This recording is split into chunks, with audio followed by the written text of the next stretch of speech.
ನೋಡಿ, ಕಾವೇರಿ ನೀರಿನ ವಿಚಾರದಲ್ಲಿ ರಾಜ್ಯ ಸರ್ಕಾರ ಎಡುತ್ತಾ ಅನ್ನುವಂತಹ ಪ್ರಶ್ನೆ ಮೂಡ್ತಾ ಇದೆ. ಸಂಪುಟ ವಿಸ್ತರಣೆಯ ಸುಳಿಯಲ್ಲಿ ಶಿವಕುಮಾರ್ ಸಿಕ್ಕಾಕೊಂಡಿದ್ದಾರೆ.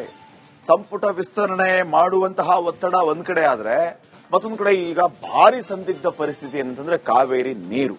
ಇದು ಮುಖ್ಯ. ಸಂಪುಟ ವಿಸ್ತರಣೆಗಾಗಿ ಮೇಲಿಂದ ಮೇಲೆ ಸಿಎಂ ದೆಹಲಿ ಯಾತ್ರೆಯನ್ನ ಮಾಡ್ತಾ ಇದ್ದಾರೆ. ಇವತ್ತು ಸಿಡಬ್ಲ್ಯೂಎಂಎ ಸಭೆಯಲ್ಲಿ ನೀರು ಹರಿಸುವುದಕ್ಕೆ ಸೂಚನೆಯನ್ನ ಕೊಟ್ಟಿರೋದು ಕಾವೇರಿ ನೀರು ನಿರ್ವಹಣಾ ಪ್ರಾಧಿಕಾರದವರು.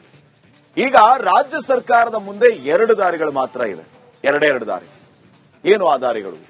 ಮೊದಲನೇ ದಾರಿ ಯಾವುದು ಅಂದ್ರೆ ತಮಿಳುನಾಡು ಸರ್ಕಾರದ ಮನವೊಲಿಸುವುದು. ನೋಡ್ರಪ್ಪ, ಈ ರೀತಿ ಪರಿಸ್ಥಿತಿ ಇದೆ ನಮ್ಮ ರಾಜ್ಯದಲ್ಲಿ, ಈಗ ಸದ್ಯಕ್ಕೆ ನೀರು ಬಿಡೋದಕ್ಕಾಗೋದಿಲ್ಲ, ಇನ್ನೊಂದು ತಿಂಗಳು ತಡ್ಕೊಳ್ಳಿ, ಒಳ್ಳೆ ಮಳೆ ಆಗೋ ನಿರೀಕ್ಷೆ ಇದೆ, ಮಳೆ ಬಂತು ಅಂತಂದ್ರೆ ನಿಮಗೆ ನೀರು ಬಿಡ್ತೀವಿ, ಸದ್ಯಕ್ಕೆ ನಮಗೇ ಸಮಸ್ಯೆ ಇದೆ, ಇದನ್ನ ಅರ್ಥ ಮಾಡ್ಕೊಳ್ಳಿ ಅಂತ ಆ ಸರ್ಕಾರಕ್ಕೆ ಹೇಳಿ ಮನವೊಲಿಸುವಂತ ಕೆಲಸವನ್ನ ಮಾಡಬಹುದು. ಇದು ಒಂದನೇ ದಾರಿ.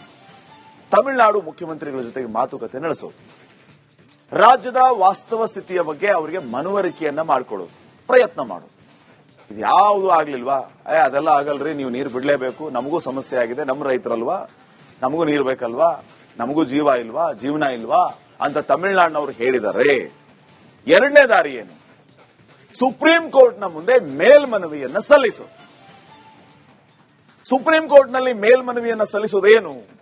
ಸದ್ಯಕ್ಕೆ ರಾಜ್ಯದಲ್ಲಿ ಈ ರೀತಿಯ ಪರಿಸ್ಥಿತಿ ಇದೆ, ಕಾವೇರಿ ನೀರು ನಿರ್ವಹಣಾ ಪ್ರಾಧಿಕಾರದವರು ಕಾವೇರಿ ನೀರು ನಿಯಂತ್ರಣ ಮಂಡಳಿಯ ಶಿಫಾರಸನ್ನ ಎತ್ತಿ ಹಿಡಿದಿದ್ದಾರೆ.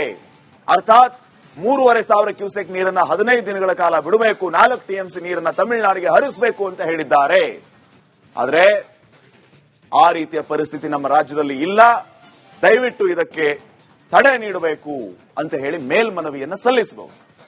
ಇದಕ್ಕಾಗಿ ಭಾನುವಾರ ಸರ್ವಪಕ್ಷದ ಸಭೆಯನ್ನ ಕರೆದಿದ್ದಾರೆ ಮುಖ್ಯಮಂತ್ರಿಗಳು. ರಾಜ್ಯ ಸರ್ಕಾರ ಸರ್ವಸಮ್ಮತ ನಿರ್ಣಯ ಮಾಡಿ ಸುಪ್ರೀಂ ಕೋರ್ಟ್ಗೆ ಮೇಲ್ಮನವಿಯನ್ನ ಸಲ್ಲಿಸುವುದಕ್ಕೆ ಚಿಂತನೆ, ಪ್ಲಾನ್ ಈಗ ಸರ್ಕಾರದ ಮುಂದೆ ಇದೆ. ಸೊ ತಕ್ಷಣ ಸುಪ್ರೀಂ ಕೋರ್ಟ್ಗೆ ಅರ್ಜಿ ಹಾಕಿದರೆ ರಾಜ್ಯಕ್ಕೆ ಹಿನ್ನಡೆಯಾಗುವ ಸಾಧ್ಯತೆ ಇದೆ. ವೀಕ್ಷಕರೇ, ಇಲ್ಲಿಯೂ ಕೂಡ ಹಲವು ಟೆಕ್ನಿಕಲ್ ರೀಸನ್ಸ್ ಇದೆ. ಸಿಡಬ್ಲ್ಯೂಎಂಎ ಆದೇಶವನ್ನ ಯಾಕೆ ಪಾಲಿಸಲಿಲ್ಲ ಅಂತ ಸುಪ್ರೀಂ ಕೋರ್ಟ್ ಪ್ರಶ್ನೆ ಮಾಡುತ್ತೆ.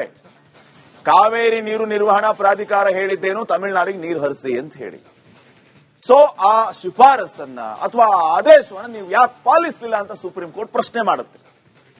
ನೀರು ಬಿಟ್ಟಿಲ್ಲ ಅಂತ ಹೇಳಿದ್ರೆ ಕರ್ನಾಟಕಕ್ಕೆ ಹಿನ್ನಡೆಯಾಗುವ ಸಾಧ್ಯತೆ ಇದೆ. ನೋಡಿ, ಕಾನೂನು ಬಹಳ ಸೂಕ್ಷ್ಮವಾದಂತಹ ವಿಚಾರಗಳಿವೆ.